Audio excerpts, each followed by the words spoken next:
Pipe line measure ചെയ്യാനുള്ള layer എങ്ങനെ create ചെയ്യാമെന്ന് നോക്കാം. ഓട്ടോകാഡിൽ ഇതൊരു ഓട്ടോലിസ്റ്റ് ഫയലാണ്.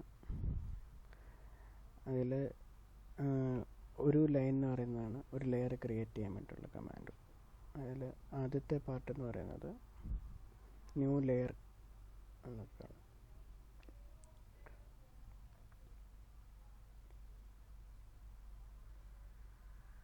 ഇത് മൊത്തം പൈപ്പിൻ്റെ നോമിനൽ ഡയമീറ്റർ വെച്ചിട്ട് ചെയ്തിരിക്കുന്നതാണ്. ഓരോ ടൈപ്പ് പൈപ്പിനനുസരിച്ചിട്ട് അതിൻ്റെ സ്റ്റാൻഡേർഡ് ഡയമീറ്റർ മാറ്റി കൊടുക്കാവുന്നതാണ്.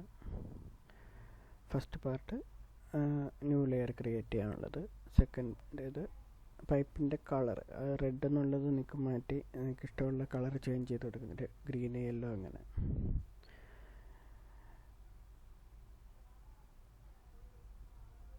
പൈപ്പ് ലേയേഴ്സ് എന്നാണ് അതിൻ്റെ കമാൻഡ് കൊടുത്തിരിക്കുന്നത്.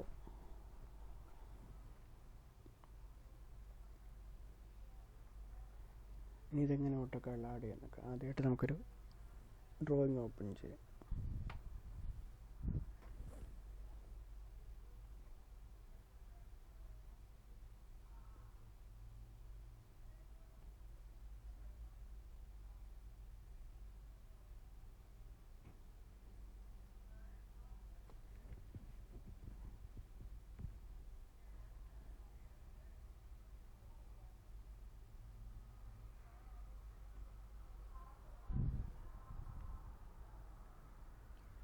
ഡ്രോയിങ് ഓപ്പൺ ചെയ്തപ്പോൾ അതിൽ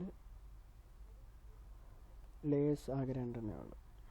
നിങ്ങൾ ഡ്രോയിങ്ങിനകത്ത് ചിലപ്പോൾ ആ ഡ്രോയിങ്ങിനുള്ള ലേയേഴ്സ് ആദ്യമുള്ള ലേയേഴ്സ് കാണും.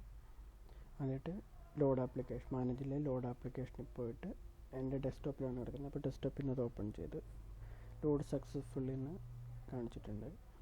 അതിനുശേഷം കമാൻഡ് അടിച്ചെടുക്കുക. കമാൻഡ് പൈപ്പ് ലേയേഴ്സ്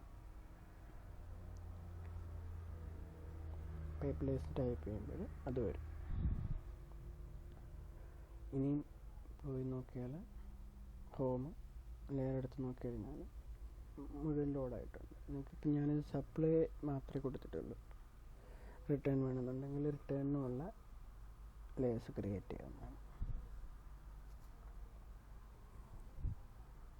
ഇനി പൈപ്പിൻ്റെ മുകളിൽ കൂടെ ഡയമീറ്ററിലുള്ള ലെയർ സെലക്ട് ചെയ്തതിന് ശേഷം പോളി ലൈൻ വരയ്ക്കുക. അതിൻ്റെ ടോട്ടൽ ലെങ്ത് എടുത്തു കഴിഞ്ഞാൽ